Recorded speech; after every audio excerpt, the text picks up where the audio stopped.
এত এত কথা, এত এত অভিযোগ, এত এত মুখের ভাষা, মানে কেউ কাউকে তিল পরিমাণ ছাড় দিতেছে না, কেউ কারোর ভালো দেখতে পারতেছে না, কেউ কারোরে সহ্য করতে পারতেছে না। এই যে যে বিষয়গুলা, এই বিষয়গুলো আসলে নিজেদের মধ্যে কিন্তু হওয়া উচিত না। যারা করতেছে তারা আসলে কারা?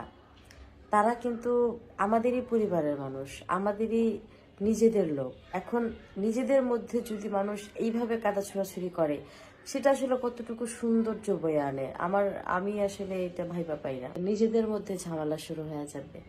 অলরেডি কিছু মানুষের সাথে তো শুরু হয়েই গেছে, সেটা তো আপনারা সবাই দেখতেছেন। এখন আমি বলবো আবার যদি এটা নিয়ে শুরু হয়, সেটা কতটুকু সৌন্দর্য, মানে কতটুকু ভালো হবে, এটা আমাদের জন্য কতটুকু ভালো হবে। এই যে মানে এক একজন বলতেছে মামলা টামলা করতেছে, মামলা টামলা করবে, আসলে এগুলো এগুলো তো আসলে লোক হাসানো। এগুলো তো আসলে যাদের যারা সাধারণ মস্তিষ্ক নিয়ে চিন্তা করে, মানে তারা তো আসলে এইভাবে কথা বলতে পারে না, এইভাবে কাজও করতে পারে না, এইভাবে চিন্তাই করতে পারে না। এক মুখ দিয়ে আপনি 10 রকমের কথা কন, আর আমগো সমস্যা আছে আমরা এক মুখ দিয়ে এক রকমের কথা বলি। হ্যালো, আসসালামু আলাইকুম। সবাইকে ওয়েলকাম জানাচ্ছি প্রোটেস্ট উইথ লিব্রার নিউ ধামাকায়। কোনোরকম ভনিতা না করে সরাসরি টপিকে ঢুকে যাচ্ছি। শুরুতেই যে ক্লিপটা ইউজ করলাম, সেই ক্লিপটা হচ্ছে শারমিন যখন প্রথম খুকি তার ভাসুরের বিরুদ্ধে কথা বলে, মানে তার ভাসুর এসে ভিডিও বানানোর পর সে কথা বলা শুরু করে, তখন সেই কথাগুলো বলে যে ফ্যামিলির মানুষদের মধ্যে এরকম করা উচিত না, কাদাছুড়ি করা উচিত না, মামলা দেওয়ার কথা তো চিন্তাই করা যায় না। সেই মানুষ তার ঠিক 1 মাস পরেই তিশার কথায় খুকিকে ইউটিউবে এসে হ্যারাস করলো এবং এখন সে খুকি সহ তার চাচার নামে মামলাও দিয়ে দিয়েছে। আমার যে ভিডিওতে আমি শারমিনকে শেষ সতর্কবার্তা দিয়েছিলাম, সেদিন আমি শারমিনকে বলেছিলাম যে একটা মেয়ে হিসেবে আমি তোমাকে ভালো হওয়ার একটা সুযোগ দিলাম। সে জানে সে কি করেছে, তার কি কুকর্ম বা অপকর্ম মানুষের জানা, স্পেশালি তার ফ্যামিলির মানুষদের। তারপরও সে গলাবাজি করা কমায় না এবং সে উল্টা খুকি সহ অন্যদেরকে থ্রেট দেয়, কারো কাছে যদি কোনো প্রমাণ থাকে তাহলে যাতে তারা শো করে, না হলে কেউ যাতে তাকে এই ধরনের কোনো অপবাদ না দেয়।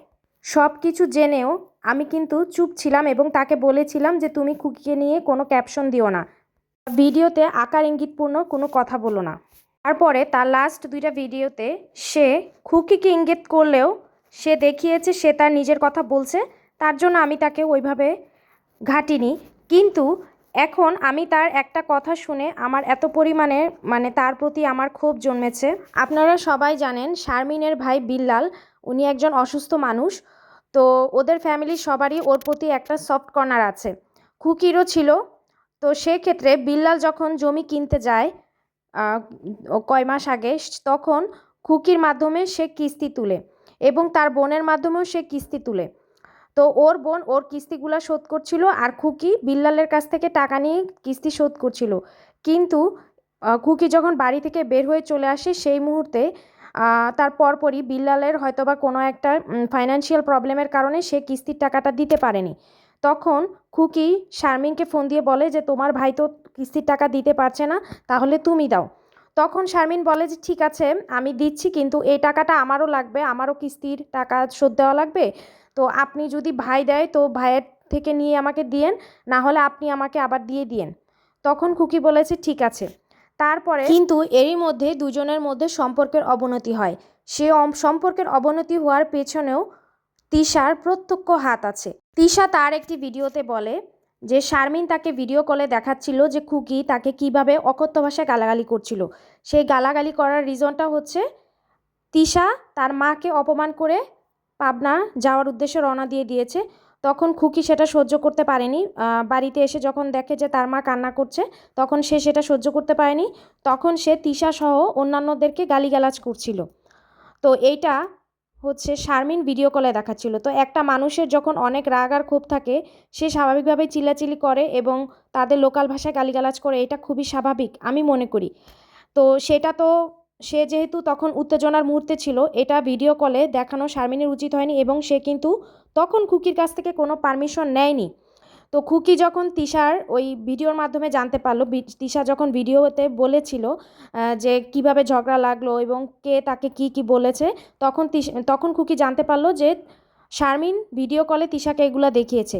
তখন খুকি করলো কি, আসলে কি ঘটেছিল, সে যখন তার ছেলেমেয়েদেরকে নিয়ে স্কুলে গিয়েছিল তখন তার মার সাথে তিশার কী ধরনের বাকবিতণ্ডা হয়েছিল বা তার মা তিশাকে কিভাবে অ্যাটাক করেছে বা সব কিছু নিয়েই সে তখন শারমিনকে একটা ফোন দেয় এবং সেটা অন ক্যামেরায়, মানে অন্য আরেকটা ক্যামেরা দিয়ে ভিডিও করে। এটাকেই সে পরবর্তীতে কল রেকর্ড হিসেবে ফাঁস করে। সে এটা কেন করেছে আমি বলছি দর্শক। এখানে তিশা শারমিনকে সাক্ষী হিসেবে মেনেছে যে শারমিন ওকে দেখিয়েছে, প্লাস শারমিনই বলেছে যে খুকি কী কী করেছে, কী কী বলেছে। তো এই জন্য খুকি শারমিনকে কল দেয় যে আসলেই সে এবং তার মা কী কী করেছে দর্শকদের সামনে তার অবস্থানটা তুলে ধরার জন্য। তো সেই মুহূর্তে যদি কি বলতো যে আমি এটা রেকর্ড করছি, তাহলে কিন্তু শারমিন সেই কথাগুলো বলতো না যেগুলো সে খুকির ওই ভিডিওতে বলেছে। কেন বলতো না? কারণ সে তিশার কাছে বাধা বাধা বলতে সে খুকির থেকে তিশার কাছে বেশি বায়ন্ড, সে অবিডিয়েন্ট তার প্রতি বেশি, এই জন্য সে এগুলা বলতো না। কিন্তু খুকি বলেনি দেখেই কিন্তু সে অনেক কিছু বলেছে, যেটা কিন্তু খুকি যদি বলতো যে আমি ক্যামেরায় অন ক্যামেরায় আছি, তখন সে এগুলো বলতো না। এবং সে ওই যে কথাগুলো বলেছে খুকিকে ওই কল রেকর্ডে, সেখানে কিন্তু সে তিশার নামে কিছু বলেনি। সে যেটা সত্যি জাস্ট সেটাই বলেছে এবং যেটা নর্মাল জিনিসপত্র সেটাই বলেছে। কিন্তু সেটাকে তিশা শারমিনের মাথায় পুশ করেছে যে তোর কল রেকর্ড ফাঁস করে দিয়েছে, এবং শারমিনও নিজেকে অনেক বেশি ভিকটিম দেখিয়েছে যে আমার অনুমতি ছাড়া আমার কল রেকর্ড ফাঁস করে দিল। এখানে কিন্তু কারো প্রসঙ্গে কোনো কিছু বলা হয়নি ওই কল রেকর্ডে, জাস্ট খুকির মার উপরে কী ধরনের অত্যাচার করা হয়েছে, প্লাস খুকি কী কী গালিগালাজ করেছে, কতটুকু করেছে, সেটাই জাস্ট তুলে ধরা হয়েছে। যেহেতু তিশা বলেছিল খুকি প্রচুর গালিগালাজ করেছে এবং মানুষকে অকথ্য ভাষায় গালিগালাজ করেছে এবং এইটা নাকি এমনি এমনিই করেছে, কোনো কারণ ছিল না। তো সেই কল রেকর্ড ফাঁস হওয়ার পরে শারমিন খুকির প্রতি অনেক বেশি বিক্ষুব্ধ হয়ে যায় যে কেন তার কল রেকর্ডটা তার পারমিশন ছাড়া ফাঁস করলো। এই জন্য শারমিন খুকির সাথে কথা বলা বন্ধ করে দেয়। কিন্তু তাদের মধ্যে কিন্তু আরও অনেক লেনদেনের বাকি ছিল, কারণ খুকি বিল্লাল মানে শারমিনের ভাইয়ের জন্য কিছু লোন তুলেছিল তাদের জমির জন্য, সেই লোনগুলো খুকি পরিশোধ করছিল। তো যখন সেই কিস্তি দেওয়ার সময় আসে তখন সে বিল্লালকে জানায় যে আমাকে টাকা দাও, কারণ সেই কিস্তির টাকাটা খুকির নামে তোলা। তো কিস্তির টাকাটা যদি না দেওয়া হয়, সেই যিনি লোন দিয়েছেন সে এসে খুকিকে খুঁজবে, বিল্লালকে না। তো এই জন্য বিল্লাল তখন ওকে বলে যে আমি দিতে পারবো না। তো বিল্লাল যেহেতু বলেছে দিতে পারবে না, এবং তার কিস্তি তোলার সময় বিল্লালের মা এবং বোন খুকির কাছে গিয়ে আবেদন করেছিল যে বিল্লালকে কিস্তিটা তুলে দাও, যদি ও না দিতে পারে বা কোনো প্রবলেম হয় তাহলে আমরা দিব। তো খুকি ওই কল রেকর্ড ফাঁসের আগেই তার কাছ থেকে শারমিনকে কল দিয়ে বলেছিল যে তুমি আমাকে টাকা দাও, বিল্লালের তো এখন টাকা নেই, যেহেতু তোমরা বলেছিলে টাকা দিবে। তখন শারমিনও বলে যে আমার কাছেও টাকা নাই, কিন্তু আপনি আপাতত নিয়ে কিস্তি দেন, কিন্তু নেক্সট মাসে আপনি আমাকে দিয়ে দিবেন। এতটুকু কনভারসেশন তাদের মধ্যে হয়েছিল। কিন্তু সে কল রেকর্ড ফাঁসের পরে তাদের মধ্যে সম্পর্কের অবনতি হয়, যার ফলে শারমিনও খুকিকে ফোন দেয় না। আর খুকির কথা যে যেহেতু তোমার টাকা লাগবে তাহলে তুমি তো আমাকে কল দিবা। টাকাটা কিন্তু খুকির প্রয়োজনে নেয়নি। খুকি কিস্তি তুলেছে, ওই কিস্তিটা খুকির ছিল না, এটা শারমিনের ভাইয়েরই ছিল। তো সেক্ষেত্রে খুকি চিন্তা করেছে ওর টাকা লাগলে ও আমার কাছে চাবে, আর যদি ওর ভাইয়ের কাছ থেকে নিয়ে নিতে পারে তাহলে তো সেটা তাদের পার্সোনাল ব্যাপার। কিন্তু শারমিন ভিডিওতে এসে বলেছে যে সে নাকি যখন তার টাকার প্রয়োজন হয়েছে সে তার ভাইকে মানে বিল্লালকে বলেছে যে খুকিকে বলো আমার টাকাটা দিয়ে দিতে। তখন বিল্লাল নাকি ফোন দিয়েছিল খুকিকে, কিন্তু খুকি বলেছে শারমিন আমার কাছে কোনো টাকা পায় না। এখান থেকেই নতুন কাহিনীর সূত্রপাত। এখন আমি এতদিন ভাবতাম দর্শক যে শারমিন হয়তোবা ঠিকই বলেছে, বিল্লাল হয়তোবা খুকিকে ফোন দিয়েছিল এবং খুকি ওর প্রতি রাগের কারণে, শারমিনের প্রতি রাগের কারণে এটা অস্বীকার করেছে যে হ্যাঁ আমি কেন শারমিনকে টাকা দিতে যাব, কারণ এটা তো শারমিনের ভাইয়ের টাকাই, এই হিসেবে বলেছে। কিন্তু রিসেন্টলি আমি জানতে পারলাম যে বিল্লাল আসলে শারমিনকে ফোনই দেয়নি এবং শারমিন এই কথাটা সম্পূর্ণ বানোয়াট বলেছে। তার মানে কি, তিশা তখন তার বাসায় ছিল এবং তিশা তার বাসা থেকে চলে যাওয়ার পরে, বেড়াতে এসেছিল, চলে যাওয়ার পরে শারমিন যে খুকিকে নিয়ে ভিডিও বানিয়েছিল এটা সম্পূর্ণ পূর্ব পরিকল্পিত এবং এর একমাত্র উদ্দেশ্য ইউটিউবে খুকিকে হেনস্থা করা। সে নিজে পার্সোনালিও খুকিকে ফোন দেয়নি বা কারো মাধ্যমে খুকিকে ফোন দিয়ে জানায়নি যে আপনি যে আমার টাকাটা দেন, ভাইয়ের জন্য নিয়েছেন ঠিক আছে, কিন্তু আপনি তো বলেছিলেন আমাকে দিয়ে দিবেন, তাহলে আপনি আমাকে টাকাটা দেন। কিন্তু সে সেটা করেনি। সে ইউটিউবে এসেছিল শুধুমাত্র খুকিকে হেনস্থা করার জন্য। তো এই বিষয়টা আমার মধ্যে চরম একটা ক্ষোভ সৃষ্টি করেছে যে এরা এত কনফিডেন্টলি মিথ্যা বলে যে হচ্ছে এদের গিয়া মিথ্যাটাকেও প্রাণপ্রিয় সত্যি মনে খুকি হয়। ভাবি, হ্যাঁ, সে হচ্ছে আমার জীবনে ঝড় তুলে দিচ্ছে। কি ঝড় তুলতেছে? আমি গত মাসে সে হচ্ছে আমাকে ফোন দিছে। ফোন দেওয়ার পর সে আমার কাছে 16,000 টাকা চাইছে। সে আমার ভাইয়ের টাকা বাবদ আমার কাছ থেকে 16,000 টাকা চাইছে যে তুই আমাকে টাকাটা দে। আমি বলছি ভাবি দেখো এই টাকাটা হচ্ছে আমার সুদের টাকা, এটা যদি তোমার আমি দিয়ে দেই তাহলে আমি সুদ দিতে পারবো না। হ্যাঁ, তারপরেও যদি তোমার অনেক বেশি প্রয়োজন পড়ে তাহলে আমি তোমাকে টাকাটা দিব, কিন্তু আমাকে একদম টাইম টু টাইম টাকাটা ফেরত দিতে হবে। আর তুমি যদি টাকা নিয়ে আমাকে বলো তোর ভাইয়ের কাছ থেকে তুই টাকা নিবি, সেটা কিন্তু সম্ভব না, কারণ আমার ভাইয়ের এই মুহূর্তে টাকা দেওয়ার অ্যাবিলিটি আমার নাই, সেটা আমি খুব ভালো করে জানি। এই কথা বইলে সে আমাকে বললো আচ্ছা ঠিক আছে আমি তোর কাছ থেকে নিতেছি আমি তোর টাকা দিয়ে দিব। তার সাথে আমার কথা বলার তেমন কোনো ইচ্ছা নাই। আমি আমার বড় ভাইরে দিয়া তাকে ফোন দেওয়াইছি সামনে থাইকা যে ভাবিরে ফোন দিয়া বল যে শারমিনের টাকাটা দেন, শারমিনের টাকা লাগবে। তো এই কথা বইলে হইলো আমি চলে আসছি। তো ওরে আমি পরে আবার যে জিজ্ঞেস করছি যে ভাই ফোন দিছিলে, পরে বল হ্যাঁ ফোন তো দিছিলাম। আমি কইলাম টাকার কথা, হাই কি এর টাকা, কি এর টাকা? ও আমার কাছে কি এর টাকা পায়? ও আমার কাছে কোনো টাকা পায়। কিছুদিন আগেও তো ভিডিওতে স্বীকার করলো, আপনারা শুনলেন যে ওর কাছ থেকে আমার 16,000 টাকা নিতে হয়েছে কৈফিয়ত দিয়া, যে হ আমি তোরা টাকা ফেরত দিয়ে দিব। তাহলে আমি কি আপনার টাকা এমনি এমনি দিব? আপনি তো আমার কাছ থেকে নিলে কৈফিয়ত দিয়ে নিবেন। ভালো মানুষের মতো, ভালো একজন মহিলার মতন আমার অ্যাকাউন্টে টাকাটা পাঠিয়ে দেওয়া, সেটা সে করলো না। সে আমার লগে একটা চুদলিং পং ব্যবহার করলো। যদি তার টাকা দেওয়ার ইচ্ছা না থাকে সে আমাকে ডিরেক্টলি বলে দিবে আমি তোর টাকা দিব না। কারে কারে জন্য বলছে না ভিডিওর মাধ্যমে, অমুক আপনি আমার কাছে টাকা চাইবেন না, তমুক আপনি আমার কাছে টাকা চাইবেন না, আপনারা আপনাদের শালার কাছে ভাইয়ের কাছে টাকা চাইবেন, কারণ হচ্ছে আমি আপনাদের কাছ থেকে টাকা নিয়ে নেই, আপনাদের ভাইয়ের কাজে নিছে, আপনাদের ভাইয়ের জন্য নিছে। কিন্তু আমার কাছ থেকে যে টাকাটা নিছে সেটা উনি নিছে ওনার কাছে। যদি বলে আমার ভাইয়ের কাজ, আমার ভাইয়ের কাজের টাকা আমার ভাইয়ের কাছ থেকে নেবে, সেই ভাইয়ের কাজের টাকা তার আমি দিব না। আমার কাছ থেকে সে তার নিজের কাজের জন্য টাকা চাইয়া নিছে, সে কখনোই আমার জন্য আমার ভাইয়ের কাজের জন্য টাকা চাই নেয়নি। একটা মানুষ অস্বীকার কেমনে করে? কিভাবে আসে অস্বীকার? একজন মানুষ বলে একটা মানুষ একবেলা খাওয়াইলেও নাকি সেটার করতে হয়। হ্যাঁ, সেখানে সে আমার কাছ থেকে নিয়ে উপকার পায়, সে উপকার ভুলে গেল, মানে সে জানেই না যে সে কবে নিছে, কেমনে নিছে, টাকা কেমনে নিছে। অথচ সে যে টাকা নিছে এটা সে ভিডিওতে পর্যন্ত স্বীকার করছে, অনেক কান্নাকাটি করছে, একদম কান্দাকাটিটা উল্টায় আলাইছে। হ্যাঁ, ওই ভিডিওটার মধ্যে আছে। আমি তো আমার ভাইয়ের টাকা দিয়েছি, যথেষ্ট দিয়েছি। আমার ভাইয়ের 3 লাখ টাকা লোন পরিশোধ করার কথা ছিল আমার, সেখানে আমি 3.5 লাখ টাকা লোন পরিশোধ করছি, কারণ ওই সুদ মুদ বকর চকর মিলে 3.5 লাখ টাকা হয়ে গেছে। করছি, আরো করবো, আর তো করবো না। ভাই কত করে মানুষ একজনের জন্য, একটা শেষ থাকে না।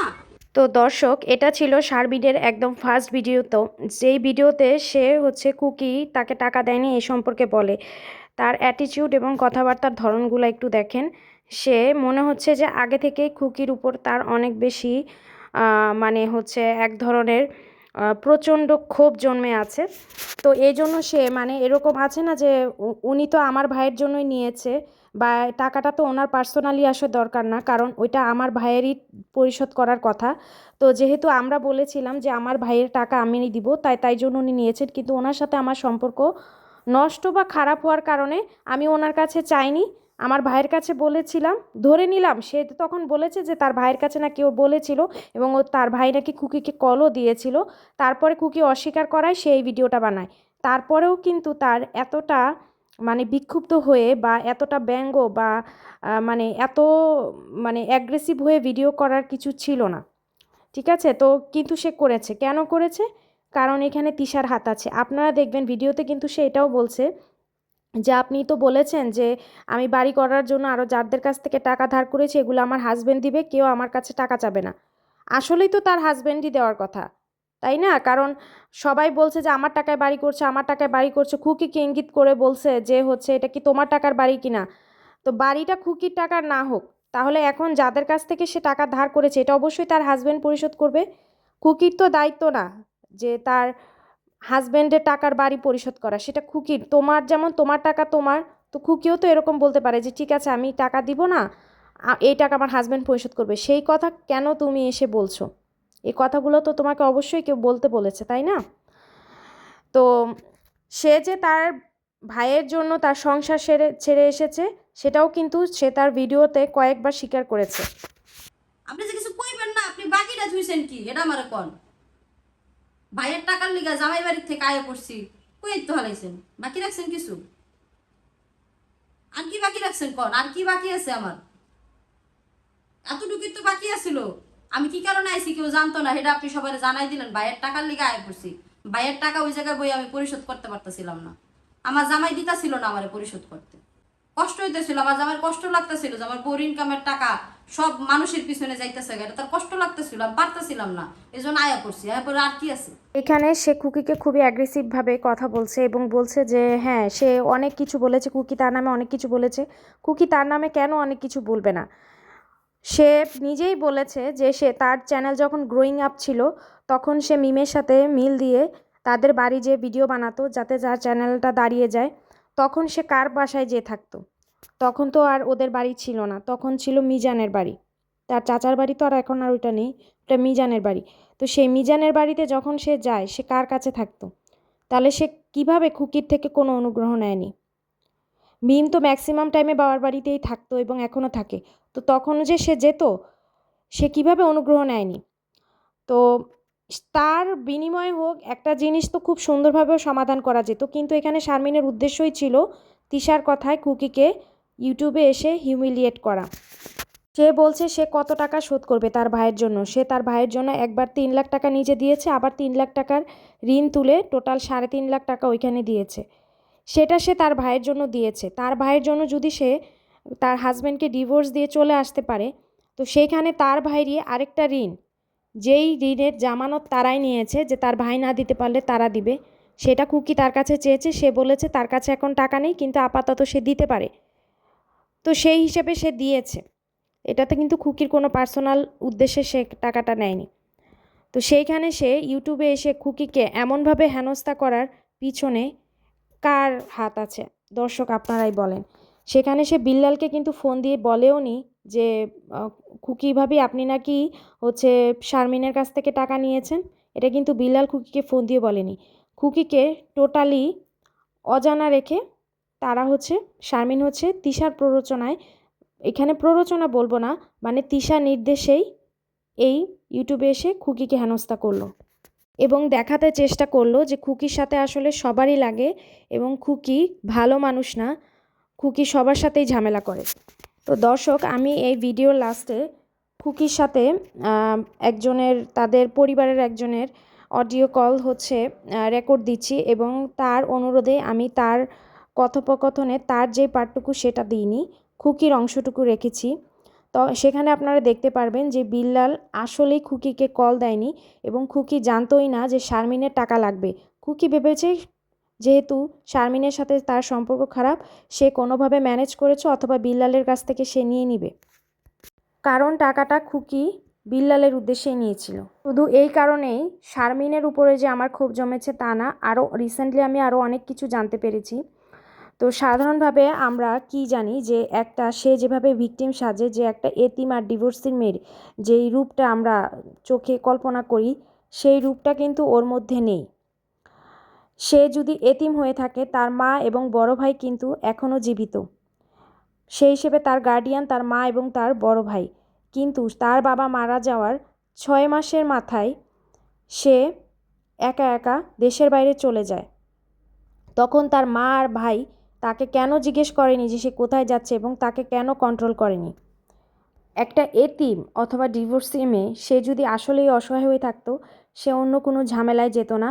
সে কখনোই কারো নির্দেশে কোনো একটা বাড়ির বউয়ের উপরে এত পরিমাণ অত্যাচার করতো না।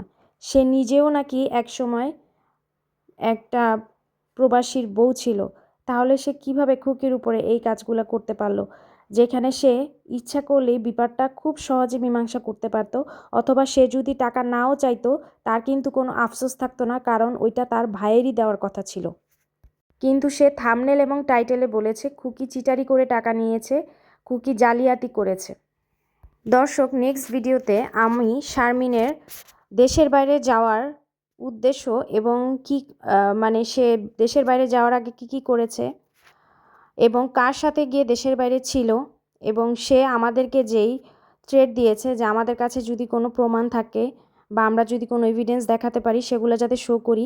সে 3.5 বছর ধরে ইউটিউবিং করছে, কেউ তার উপরে কোনো আঙ্গুল তুলতে পারেনি। এখন একজন মানুষ একটা কথা বললেই তো হয়ে গেল না, তো সেগুলোর প্রমাণ দিব আমি। সে হুমকিও দিয়েছে যে যদি আমরা দেখাতে পারি সে পৃথিবী থেকে বিদায় নিবে। সে পৃথিবী থেকে বিদায় নিবে না, কিন্তু আমি তাকে এতটুকুর জন্যই আমি তাকে প্রুফগুলো দিতে চাই যে আসলে পাপ কখনো পচে না, ঠিক আছে? আর তুমি যেটা করেছো সেটা ভুল না, সেটা একটা অপরাধ। তুমি ডিভোর্সি হয়ে এসেছো, তোমার লাইফস্টাইল হওয়া উচিত ছিল খুবই শালীন। তারপরে তুমি তোমার মতো করে চলতা, তোমার মতো করে লাইফ লিড করতা, কিন্তু তুমি এই পারিবারিক ঝগড়ার ভিতরে নিজেকে ইচ্ছা করে ইনভলভ করিয়েছো তোমার ভিউয়ের জন্য। সেই সাথে তুমি একজনকে অযথা কষ্ট দিয়েছো, যেটা তোমার দরকারই ছিল না। সে, তুমি বলছো তোমার উপকার করেনি, খুকি নাকি তোমার কোনো উপকার করেনি, তোমার ভাইয়ের উপকার করেছে। তো তোমার উপকার করা আর তোমার ভাইয়ের উপকার করার মধ্যে পার্থক্যটা কি? তোমার যেই ভাইয়ের জন্য তুমি তোমার ডিভোর্স পর্যন্ত নিয়েছো, সেই ভাই হচ্ছে গিয়ে আলাদা মানুষ হয়ে গেল। ঠিক আছে, বাদ দিলাম। এখন নেক্সট ভিডিওতে তুমি কি কি করেছো ইয়েতে সিঙ্গাপুর প্লাস মালয়েশিয়া গিয়ে, সেগুলো আমি দর্শকদের সামনে তুলে ধরবো। আমার কথা হইলো এইটা 3 লাখ টাকা নিছ তোর মা, তুই আইয়া কইছ বেলাল যদি না দিতে পারে আমরা দিতে পারবো। তো সেই জায়গায় তোর বাইরে এখন 16,000 টাকা দেওয়ার লাগবো। সেই টাকাটা কেন তোর ভাই দিতে হইব? তোর ভাই ঋণ ছাড়া তুই দিবি না, তাহলে বাইরে তোর বাইরের ঋণ যদি তুই না দেস তাহলে আমি কেন দিব? এই মানে আমি জানলাম যে মানে বেল্লাল জানে বা বেল্লাল জানাইছো ওর লাগে আমার মিলে কথা হয়েছে হইলো এইভাবে যে শারমিন তোর ভাই তো টাকা দেওয়ার কথা, তো তোর ভাই দিতে আছে না, আমার যদি তখন না করতো তাহলে আমি মাসে একটা কিছু করতাম। এখন মাসে যেতেছে শেষ করে 15-16 তারিখ, তো এখন তোর ভাই টাকা দিতেছে না, এখন আমি কি করুম কত? পরে আমি 2-3 বার ফোন দিছি, ফোন দেওয়ার পরে ও আমার কইতেছে যে ভাবি শোনো আমার তো টাকা তেমন নাই, আমার এই টাকা আমার তো যা টাকা আছে এটা হলো সামনে মাসে কিস্তি দিবো, তোমার আমি দেই এখন 16,000 টাকা, তুমি হইলো বেল্লালে যদি সামনে মাসে দেয় তাহলে তো আমার দিবা, আর যদি বেল্লালে না দেয় তুমি আমার টাকা দিবা, আমি হইলো কিস্তি দিব। তারপর আমি বললাম যে আচ্ছা তোর আমি ইয়া করুন দিমুনে। হ্যাঁ, তো ওর মাস শেষ হয়েছে, ও আমার তো টাকা চাইবো না, ও আমার তো টাকা টুকা না চাই মানে ও ভিডিও বানাইছে, ওর ভাই তো আমি টাকা পাই, আর এই জায়গায় ও হইলো কোনো টাকা চাই নাই আমারে। আমি আর হাত ধরে ফোন দিই, যেহেতু আগেই ওর লগে একটু ঝামেলা হইলো, ওই কল রেকর্ড ফাঁস করলাম, হ্যাঁ এর লেগে আমি আর ফোন দিইনি, যে ওকে আমি কি ফোন দিবি। তো সেই টাকা টুকা না চাই ও ভিডিও ছেড়ে লাগলো। ভাই তো আমার ফোন দেয়নি, ওর ভাই আমার ফোন দেয়নি, ওর ভাই আমি পরে দিয়ে গেলাম, আমি তো জানি না তুমি তুমি তুমি টাকা নিছো, আমারে কইছে যে খুকির আমি টাকা দিছিনি, এ কইছে পরে আমি কইছি যে তুই কি এর টাকা পাস, আমি তো জানি না যে তুমি দান নিছো, কই ও না ও কইছে হইলো খুকি কি এর টাকা দিব খুকি ভাবি, এটাই বলে ও কইছে, ও বলে মানে বাইঙ্গা ওখানে আমি খুকি ভাবির তো টাকা পাই, আর কোনো কিছু ও হইলো আর ভাই হইলো অস্বীকার করে আমার জন্য। আমি তো তোর যদি কয়ে থাকি তুই আমার কতি নাকি, তখন তো আমি টাকা পাই, এমন না যে তখন আমি পাই না। এরপর তোর বইনের যদি 1.5 লাখ আমি দিতাম, নাহলে তোর মায়ের দিয়ে ফোন দেওয়া হইতো, আমি টাকা দিয়ে দিতাম, কিন্তু তোর বইনে কি লিগে ভিডিও বানাইলো 1,20,000 টাকা করে তোর বাইর তোর পাই, তুই 16,000 টাকা দিতে পারবি না, তোর বাড়ির লিগে তুই সংসার ছেড়ে দিলি, তোর বাড়ির লিগে ইয়া করস, তোর বাড়ির লিগে ইয়া করস, তোর লগে আমার লগে এই টাকা নিয়ে কোনো কথাই হয় না। ও আমার যে জায়গায় জানাইতে না করছে ওর বাইরে, তোর বাইরে কেন জানাবো? না বইনের তো আমি জানাইতেই পারি, যদি টাকা যদি না দেয় আমার এই পুলিশে ধরে নিবো। আমার স্বামীর বইনে যদি না চাইতো জীবনে শারমিন আমার নিয়ে কথা কইতে পারে না, এত বড় কলি জানি যে ও আমার নিয়ে কথা কইবো। সারা বছরও যদি না দেয় তাহলে ওর বাইরে কিছু না কইবো তো আমার কি উপকার করছে। ও আমি একবার ফোন কিনতে গেছি, ফোন আমি যে টাকা দিয়ে কিনবো ও কইতেছে ভাবি আর বেশি টাকা দিয়ে কিনবো, আমি কইতেছি না আর বেশি টাকা দিয়ে কেন ফোন কিনবো, আমার তো টাকা নেই। পরে কইতেছে আমি জিতেছি তুমি আবার দিও, ও আমার দিয়েছে তখন টাকা, আমি আবার পরের মাসে ওর টাকা করছি, কইছে যে ভাবি না এই মাসে না তুমি আমার পরের মাসে দিও, আমার টাকা তো আর কোনো জায়গা নেই তুমি রাখো। পরে আমি রাখছি, পরের মাসে আবার ওর টাকা আমি দিয়ে দিচ্ছি, পরে এই টাকার সুবাদ ধরে ও দিছে আমার 40,000 না 50,000 টাকা দিছে, পরে আমি 3 লাখ টাকা একবার চক্ষু বিচারে দিয়ে দিচ্ছি, যে ও দিতে পারুক আর না পারুক। এরপর ওর 3টা কিস্তি আমি চালাইছি, আমার যেই সময় আমি 6-7 লাখ টাকা ঋণ, এই সময় আমার 3টা কিস্তি চালাইছে, ওর মায়ের বই নিয়ে চালাইতে পারে কিস্তি। আর যদি কিছু হয় ও যদি টাকা না দিতে পারে তাহলে ওর মায় আর ও দিব, ওর বই নিয়ে দিব। ওরা এই পর্যন্ত যতগুলা কথা কইছে, এই যে খুকি কেমন স্বভাবের মাইয়া, ওর চরিত্র নিয়ে কথা কইনি। আরে বে, তোর কাছে আমার এমন কোন এক কিছু আসেনি যে আমার চরিত্র নিয়ে কথা কবি। আর যদি কইতে পারতি তোরা ছাইড়া দিতি, তখন উপকার করলাম, এই তোরা আমার ছাড় দেশ নাই। আর আমার চরিত্রের ভিতরে যদি কিছু থাকতো তোরা আমার সোশ্যাল মিডিয়াতে ছাড়া দিতি।